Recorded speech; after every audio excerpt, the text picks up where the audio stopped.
Hello दोस्तों। स्वागत है आप सभी का टाइरो हब पर। और आज हम लोग पढ़ने वाले हैं क्लास 9 केमिस्ट्री का चैप्टर नंबर 1, जिसका नाम है मैटर इन आवर सराउंडिंग। तो चलिए इस चैप्टर को शुरू करते हैं। लेकिन सबसे पहले हम लोग समझेंगे मैटर क्या होता है। उससे भी पहले आप लोग एक छोटी सी एक्टिविटी मेरे लिए तो कर लो यार। एक काम करो, अपने आसपास देखो और जरा पता लगाओ कि तुम्हें क्या क्या दिख रहा है। तुम्हारे हाथ में मोबाइल या फिर लैपटॉप दिखाई दे सकता है, अगल बगल में दीवारें दिख रही होगी, मैं दिख रहा होऊंगा, या फिर हवा तो नहीं देख सकते हो ना, जमीन दिख रहा होगा, आसमान दिख रहा होगा। बस वही चीज मैटर है। क्या वही चीज मैटर है? कैसे मैटर है? आपने अभी तक जितनी भी चीजों को देखा, भले ही उसका शेप अलग हो सकता है, साइज, टेक्सचर, कलर ये सब अलग हो सकते हैं, लेकिन एक चीज आपने देखा होगा सब में है। क्या? Mass and volume. किसी ने किसी चीज का, जो भी चीज आपने देखा उसका कोई ना कोई वजन होगा और उसने किसी ना किसी जगह को ऑक्युपाई करके रखा होगा। ठीक, उसी को हम लोग बोलते हैं मैटर। क्या होता है भाई मैटर? सीधा सा चीज है, एनीथिंग, कोई भी चीज, anything which which have mass and volume. कोई भी चीज जिसका कुछ मास है, कुछ वजन है, और यदि उसने किसी न किसी जगह को ऑक्युपाई करके रखा है तो उसी को हम लोग बोलते हैं मैटर। कोई भी चीज हो जिसका कुछ मास और वॉल्यूम हो तो उसे हम लोग बोल देंगे मैटर। ठीक, मैटर समझ गए क्या है मैटर? यही है। अब हमारे जो पुराने साइंटिस्ट लोग हुआ करते थे, जिसको हम लोग बोलते थे फिलोसफर्स लोग, तो अर्ली इंडियन फिलोसफर जो थे, वो अपने आसपास के चीजों को देखने समझने के लिए काफी ज्यादा उतावले रहते थे। ठीक, तो उन्होंने देखा कि जो मैटर है ना भाई, इन सब मैटर को 5 चीजों में बांटा जा सकता है। चाहे वो लिविंग थिंग हो या फिर नॉन लिविंग थिंग हो, वो इन 5 चीजों से ही मिलकर बनी है। कौन से 5 चीजें हैं? उन लोगों ने इसको पंच तत्व बोला। वो पंच तत्व शायद आप लोग भी जानते हो कि नहीं जानते, तो देखो, वो पंच तत्व होता है फायर, वाटर और स्काई, अर्थ और एयर। उन लोगों ने बताया कि कोई भी चीज, चाहे वो लिविंग थिंग हो या फिर नॉन लिविंग थिंग हो, इससे फर्क नहीं पड़ता है, वो इन 5 चीजों से ही मिलकर बनी हुई है, जिसको अपन लोग पंच तत्व बोलते हैं। मत लिखो भाई, हिंदी राइटिंग बेकार है। उन्हें पंच तत्व बोलते हैं। ठीक, ग्रीक के जो साइंटिस्ट लोग हुए, वो लोग भी इसी तरीके की कुछ मैटर का क्लासिफिकेशन कर पाए। लेकिन आज के जो मॉडर्न साइंटिस्ट लोग हैं, उन लोगों ने इस तरीके का क्लासिफिकेशन नहीं किया। वे लोग मैटर का क्लासिफिकेशन किए मैटर के फिजिकल प्रॉपर्टी पर, फिजिकल प्रॉपर्टी पर और केमिकल प्रॉपर्टी पर। इन 2 प्रॉपर्टी पर उन लोगों ने मैटर का क्लासिफिकेशन किया कि कोई भी चीज बन गया। अब देखो, मैटर तो हो गया भाई, समझ में आया कि मैटर क्या होता है। लेकिन अब जरा देखो, ये मार्कर भी मैटर है, आपका मोबाइल भी मैटर है, जमीन आसमान पानी वगैरह सब मैटर है। तो मैटर को तो भाई क्लासिफिकेशन करना होगा ना, कौन सा कैसा मैटर है, ये मैटर क्या है क्या है। ऐसे तो कुछ क्लासिफाई तो करना होगा ना, पूरे मैटर को एक साथ याद तो नहीं रख सकते ना कि ये चीज है, ये फोटो है, ये ब्लैक बोर्ड है, व्हाइट बोर्ड है, ये मोबाइल, ये सब इस कैसे याद रखोगे? तो मैटर का क्लासिफिकेशन करना जरूरी हो गया। तो कुछ साइंटिस्ट लोगों ने इस तरीके से क्लासिफिकेशन किया, लेकिन आज के जो मॉडर्न साइंटिस्ट हुए, वो लोग मैटर क्लासिफिकेशन किए फिजिकल और केमिकल प्रॉपर्टी पर। उन लोगों ने देखा कि जितने भी मैटर है वो सिर्फ 3 तरीके के फिजिकल प्रॉपर्टी के आधार पर। या तो वो सॉलिड है, ठीक, नहीं तो लिक्विड है, नहीं तो गैस है। कोई भी मैटर तो भाई सॉलिड होता है, लिक्विड होता है या गैस होता है। कोई ऐसा चीज तो नहीं होता जो कि सॉलिड भी नहीं है, लिक्विड भी नहीं है, गैस भी नहीं है। जरा सोचो तो, अगर तुम्हें कुछ ऐसा दिख रहा है तो भाई तुम प्रभु। ठीक, और केमिकल प्रॉपर्टी के आधार पर मैटर को बांटा गया 3 तरीके से। एलिमेंट, ये एलिमेंट वगैरह क्या झोल झाल है, नेक्स्ट चैप्टर में पढ़ेंगे। ठीक, इस चैप्टर में आपको नहीं पढ़ना है। कंपाउंड और मिक्सचर में, इन 3 तरीकों से केमिकल प्रॉपर्टी के आधार पर बांटा गया। ठीक, आई होप कि तुम्हें अच्छे से दिख रहा होगा। तो फिजिकल प्रॉपर्टी पर क्लासिफिकेशन किया गया सॉलिड, लिक्विड और गैस में। केमिकल प्रॉपर्टी पे क्लासिफिकेशन किया गया एलिमेंट, कंपाउंड और मिक्सचर में। ठीक, ये मैटर का क्लासिफिकेशन मॉडर्न साइंटिस्ट लोगों ने इस तरीके से किया। पुराने साइंटिस्ट जो थे, भारत के जो पुराने फिलोसफर्स थे, जैसे तुलसीदास, कालिदास जैसे बड़े बड़े जो फिलोसफर हुआ करते थे उस वक्त के, उन लोगों ने इस तरीके से पंच तत्वों के आधार पर मैटर का क्लासिफिकेशन किया और इंडियन फिलोसफर्स का सपोर्ट किया।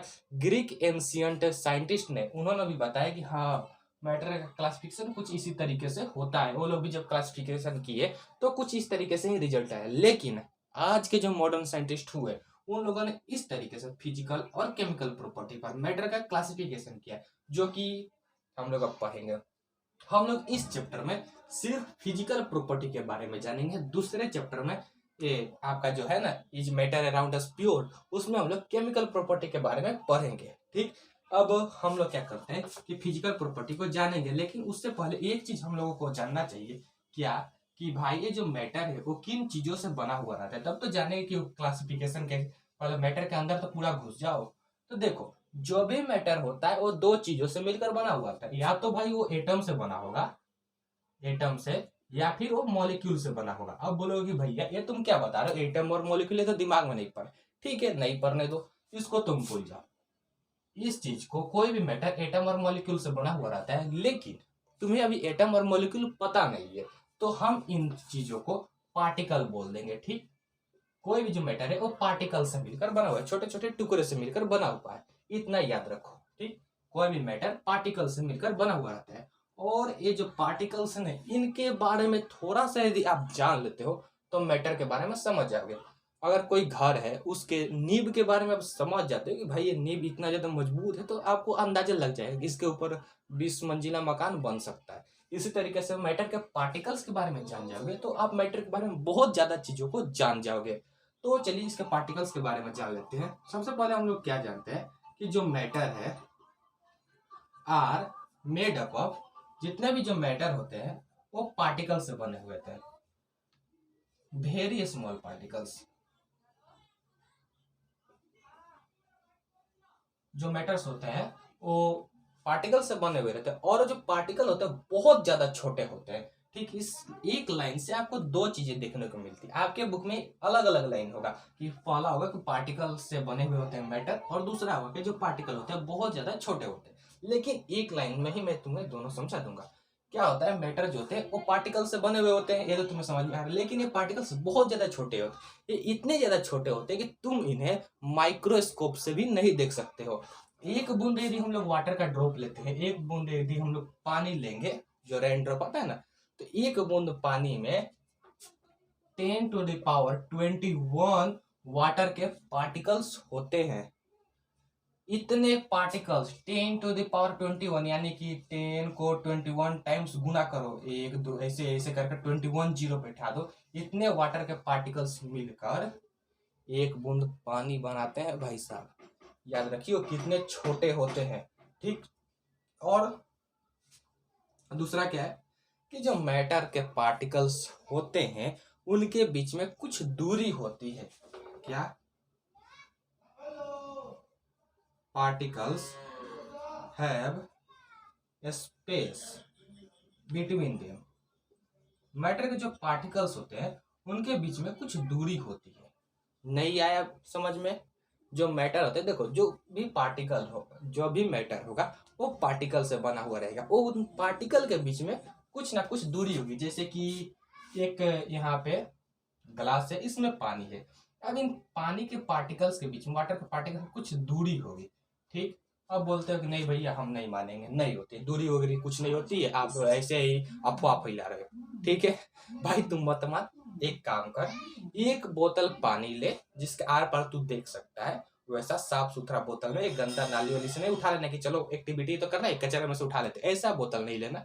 साफ सुथरा बोतल लेना, उसमें पूरा ऊपर तक, उसके टॉप तक पानी भर दो। ठीक, और उसमें 2 बूंद डिटोल डाल दो, या फिर इंक डाल दो, इंक ज्यादा अच्छा रहेगा। 2 बूंद इंक डाल दो। क्या किया हम लोगों ने, एक बोतल पानी लिया, उसको पूरा ऊपर तक भर दिया, एक बूंद भी यदि पानी डाला जाए तो पानी बाहर आ जाए, इस तरीके से पूरा भर दो। अब इसमें क्या करो कि एक बूंद इंक डाल दो। ठीक, 2 मिनट के बाद तुम लोग ध्यान से देखते रहना, 2 मिनट के बाद तुम्हें कुछ ऐसा दिखेगा, ये जो इंक है ना, ये धीरे धीरे करके नीचे आने लगा। तो ये जो बोतल था ये तो पूरा भरा हुआ था, ये पूरा भरा हुआ था, मतलब इसके पार्टिकल्स के बीच में जगह नहीं थी, पूरा भरा हुआ था। पूरा भरा मतलब भरा है भाई, पूरा भरा है। अब कोई भी चीज ऊपर से नीचे नहीं आ सकती है, लेकिन ये जो इंक था ये ऊपर से नीचे कैसे आया, ये पूरा पानी में कैसे मिला? तो वाटर का जो पार्टिकल्स था उनके बीच में दूरी थी, जिसको इस इंक ने आके, या फिर डिटोल ने आकर, जो भी चीज आपने डाला है उसको भर दिया, तभी नीचे आया। अगर दूरी नहीं रहती वो पार्टिकल्स के बीच में तो ऊपर से कभी नीचे थोड़ी ना आ पाता, ऊपर ही रह जाता। तो पार्टिकल्स के बीच में दूरी होती है, ठीक। और चीज, एक चीज और, पार्टिकल्स आर कंटिन्यूसली मूविंग। जो मैटर के पार्टिकल्स होते हैं ना, वो कंटिन्यूसली हमेशा मूव करते हुए रहते हैं, कभी भी रेस्ट में नहीं रहते, हमेशा काम करते रहते हैं, मोशन में रहते हैं, तुम्हारी तरह सोए नहीं रहते हैं भाई। देखो ऊपर में हम लोगों ने इंक डाला, ये धीरे धीरे कर नीचे आया। नीचे आया मतलब क्या, इसके जो पार्टिकल्स थे वो हमेशा मूव करते रहे, मूव करते करते ही ना नीचे आए भाई। तो ये चीज हम कंक्लूड कर सकते हैं कि जो पार्टिकल्स होते हैं मैटर के, वो हमेशा मूव करते हुए रहते हैं। बोलते हैं कि नहीं, इससे हम लोग नहीं समझेंगे, हमको एक और नया दो, एक से दो चीज नहीं समझा सकते हो, नया एक्टिविटी दो। तो काम करो भाई, एक अगरबत्ती लो, घर के किनारे किसी कोने वोने में डाल दो, गाड़ दो अच्छे से जलाकर, ठीक, ऐसे फेंक नहीं देना, उसको आराम से गाड़ दो जलाकर। कुछ समय बाद उसकी जो सुगंध होगी, धुआं उसका जो होगा, स्मोक जो होगा, फ्रेग्रेंस जो होगी, वो पूरे घर में फैल जाएगी। तो चाहे वो जो स्मेल था वो तो अगरबत्ती का था, अगरबत्ती के अंदर था, वहां से तुम्हारे पास कैसे आया? सोचो सोचो, जो स्मोक था वो तो अगरबत्ती का था, वहां से तुम्हारे पास कैसे आया? तो उसके जो पार्टिकल्स थे वो हमेशा से मूव कर रहे थे, ठीक। जब हमने उसको लाइट कर दिया तो वो ज्यादा फास्ट मूव करने लगे, ठीक।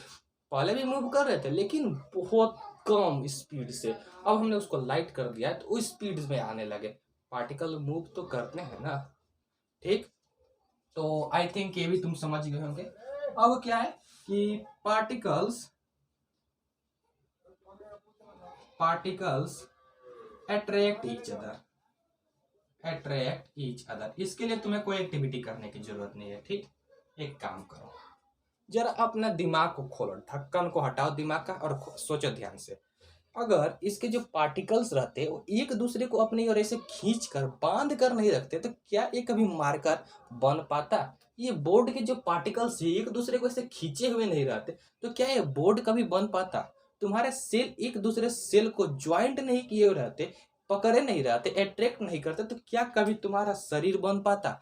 अगर धरती तुम्हें अपने तरफ अट्रैक्ट नहीं करती तो क्या तुम कभी चल पाते? तो ऐसे ही पार्टिकल्स जो होते हैं ना वो एक दूसरे को अट्रैक्ट करते हैं। अगर अट्रैक्ट नहीं करेंगे, एक दूसरे को खींचेंगे नहीं, तो एक पार्टिकल भाई अमेरिका में रहेगा, एक लंदन में रहेगा, एक इंडिया में रहेगा, कैसे बनेगा मैटर? नहीं बनेगा।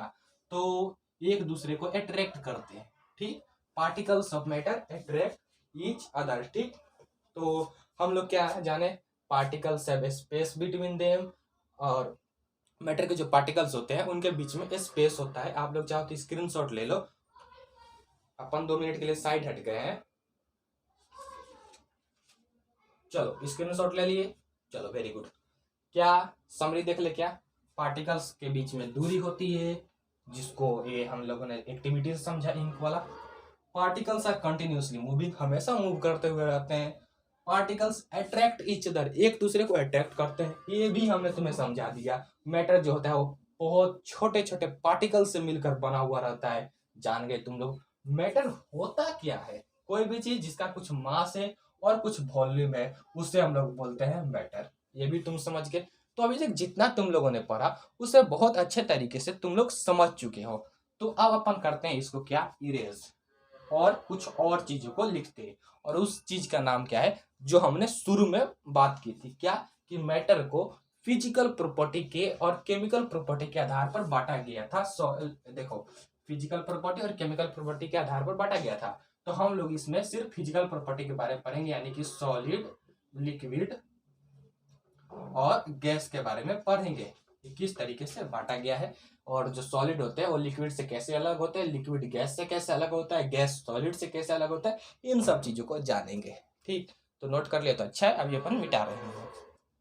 तब तक तुम वीडियो को सब्सक्राइब कर दो, चैनल को सब्सक्राइब कर दो, वीडियो को लाइक कर दो।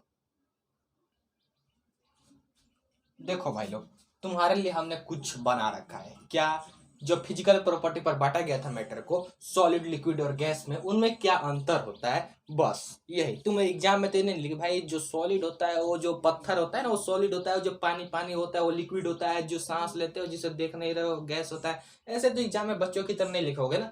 तो देखो क्या होता है सॉलिड लिक्विड और गैस में अंतर, ये थोड़ा सा जान लो। देखो जो सॉलिड होता है उसका जो वॉल्यूम होता है कि भाई ये इतना स्पेस लेगा, ये मार्कर है, ये इतना स्पेस अपने वॉल्यूम के बराबर लेगा तो लेगा, वो फिक्स है। लिक्विड का भी फिक्स रहता है कि 1 लीटर पानी है तो 1 लीटर पानी का वो जगह लेगा चाहे कैसे भी ले, उसका फिक्स रहता है। लेकिन गैस का फिक्स नहीं रहता है कि भाई ये इतना गैस है तो इतना जगह लेगा, ऐसा कुछ फिक्स नहीं रहता है। ठीक, शेप जो रहता है वो सॉलिड का वो हमेशा फिक्स रहता है। ये मार्कर का शेप क्या बदल सकता है क्या? नहीं बदल सकता है। लेकिन लिक्विड का शेप फिक्स नहीं रहता है। यदि आप बोतल में डाल दोगे लिक्विड को, पानी को बोतल में डाल दोगे तो पानी के शेप में आ जाएगा, ग्लास में डाल दोगे तो ग्लास के शेप का आ जाएगा, बाल्टी में डाल दो तो बाल्टी के शेप का आ जाएगा, तो उसका शेप फिक्स नहीं रहता है। ऐसे भी गैस का भी फिक्स नहीं रहता है। आपने कभी तक ऑक्सीजन का शेप देखा है क्या? आप में से कोई बोलेगा क्या कि भाई ऑक्सीजन, हाँ देखे तो है, रेक्टेंगल के शेप का होता है। तो भाई तुम महान हो भाई, फिर तुम्हें पढ़ने की क्या जरूरत, क्या तुम हमें पढ़ाओ ना। ठीक, तो जो गैस होता है उसका भी कोई शेप नहीं होता है। ऑक्सीजन नाइट्रोजन का शेप नहीं होता है कि ट्रायंगल शेप का होता है, नाइट्रोजन ऑक्सीजन शेप का होता है, ऑक्सीजन का शेप होता है स्क्वायर, ऐसा कुछ फिक्स नहीं होता है। ठीक, इंटरमोलिक्यूलर फोर्स ये क्या है भाई? एक मॉलिक्यूल ने, देखो मॉलिक्यूल को भूल जाओ, एक पार्टिकल ने, मैटर के अंदर एक पार्टिकल ने दूसरे पार्टिकल को कितनी ज्यादा फोर्स से पकड़ा हुआ है उसको बोलते हैं इंटरमोलिक्यूलर फोर्स। एक पार्टिकल ने दूसरे पार्टिकल को कितनी ज्यादा फोर्स से पकड़ा हुआ है उसको बोलते हैं इंटरमोलिक्यूलर फोर्स। तो जो सॉलिड के जो एक पार्टिकल होते हैं वो दूसरी पार्टिकल को बहुत ज्यादा तगड़े तरीके से पकड़े हुए रहते हैं, उनमें जो फोर्स होता है वो हाई होता है। लिक्विड में मॉडरेट होता है भाई, नॉर्मल होता है, और लेस होता है गैस में एकदम कम। ठीक, उनके बीच का फोर्स बहुत ज्यादा कम होता है, तभी तो आप ऐसे हाथ वगैरह हवा में हिला सकते हो। इसके आर पर हाथ हिला सकते हो क्या? नहीं हिला सकते। इंटरमोलिक्यूलर स्पेस, एक मॉलिक्यूल से मतलब कि एक पार्टिकल से दूसरी पार्टिकल की दूरी कितनी है उससे बोलते हैं इंटरमोलिक्यूलर स्पेस, जो कि सॉलिड में बहुत ज्यादा कम होता है। सॉलिड में एक पार्टिकल से दूसरे पार्टिकल की जो दूरी होगी वो बहुत ज्यादा कम होगी। क्या होगी भाई? कम होगी। ठीक, लिक्विड में मॉडरेट होगा, नॉर्मल होगा। यदि आप उसमें कोई चीज डालोगे तो हाँ आराम से बिखर जाएगा। गैस में डालोगे तो ऊपर से डालोगे नीचे आ जाएगा, बहुत दूर होता है उसमें। इंटरमोलिकुलर स्पेस बहुत ज्यादा हाई होता है, एक पार्टिकल दूसरे पार्टिकल से बहुत ज्यादा दूरी पर होता है। ठीक, और कॉम्प्रेसिबिलिटी क्या होता है कि आप किसी चीज को कितने ज्यादा दबा कर रख सकते हो। तो सॉलिड को हम लोग कंप्रेस नहीं कर सकते, इस मैटर को, इस चीज को, इस सॉलिड को अगर हम ऐसे दबा दे तो क्या ये दबा कर इतनी उस जगह में आ सकता है? नहीं आएगा।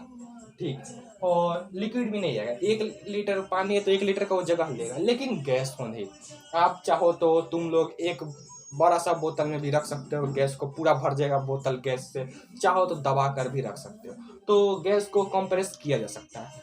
तो ये थे कुछ सॉलिड, लिक्विड और गैस के बेसिकली 5 तरीके के हम लोग तुम्हें डिफ्रेंसिएशन करा दिए, जो कि काफी ज्यादा इंपॉर्टेंट है। ठीक है, बॉइलिंग पॉइंट, मेल्टिंग पॉइंट, ये सब तो बच्चों का है कि भाई बॉइलिंग पॉइंट सॉलिड का ही होता है। तुम चाहो तो जल्दी से क्या आयरन को मेल्ट करा सकते हो? नहीं कराओगे, होगा ही नहीं तुमसे। ठीक, औकात के बाहर की बात है अपने। उसको फैक्ट्री में बॉयल या फिर मेल्ट किया जाता है, और नहीं तो यहाँ पर बहुत ज्यादा गैस खत्म होने लगेगा, मम्मी यहाँ से बेलन चलाने लगेगी, वो सब नहीं होता है। ठीक, लिक्विड को हाँ भाई उसको बॉईल करा सकते हैं, मेल्ट भी करवा सकते हैं, उबाल कर खौला देंगे उस सबको, हो जाएगा।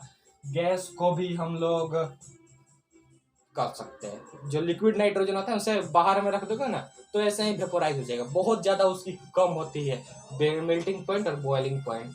ठीक, तो ये चीज हो गया। एक चीज होता है, क्या चीज होता है भाई? उसको, इसको पहले मिटा देते हैं फिर बताएंगे। ये तुम लोगों ने स्क्रीनशॉट ले लिया होगा, ले लो, थोड़ा पीछे कर ले लेना।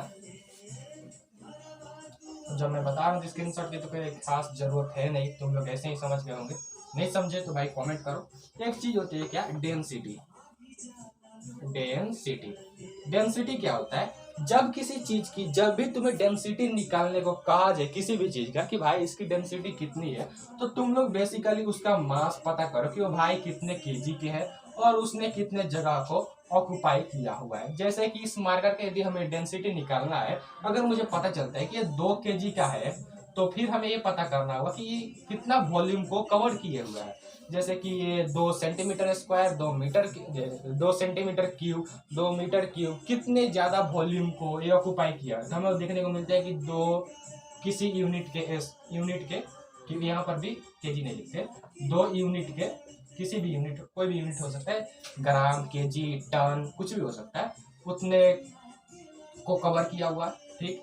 और इसका स्क्वायर, तो इस दोनों को डिवाइड कर देंगे, जितना आएगा वो इसका डेंसिटी होगा, ठीक। तो मास और वॉल्यूम को जब हम लोग डिवाइड करने के बाद जो रिजल्ट आता है उसी को बोलते हैं डेंसिटी, ठीक। तो जो वाटर की जो सॉलिड की जो डेंसिटी होती है, सॉलिड की जो डेंसिटी होती है सॉलिड की, वो होती है हाई, काफी ज्यादा होती है। लिक्विड की जो डेंसिटी होती है वो मॉडरेट होती है, नॉर्मल होती है, बहुत ज्यादा भी नहीं होती और बहुत ज्यादा कम भी नहीं होती है। और गैस की जो डेंसिटी होती है वो बहुत ज्यादा कम होती है, ठीक। तो ये था डेंसिटी। आई होप तुम लोग समझ गए होंगे। अब अगला टॉपिक देखते हैं क्या है। इससे पहले थोड़ा सा स्क्रीनशॉट ले लो भाई, नहीं तो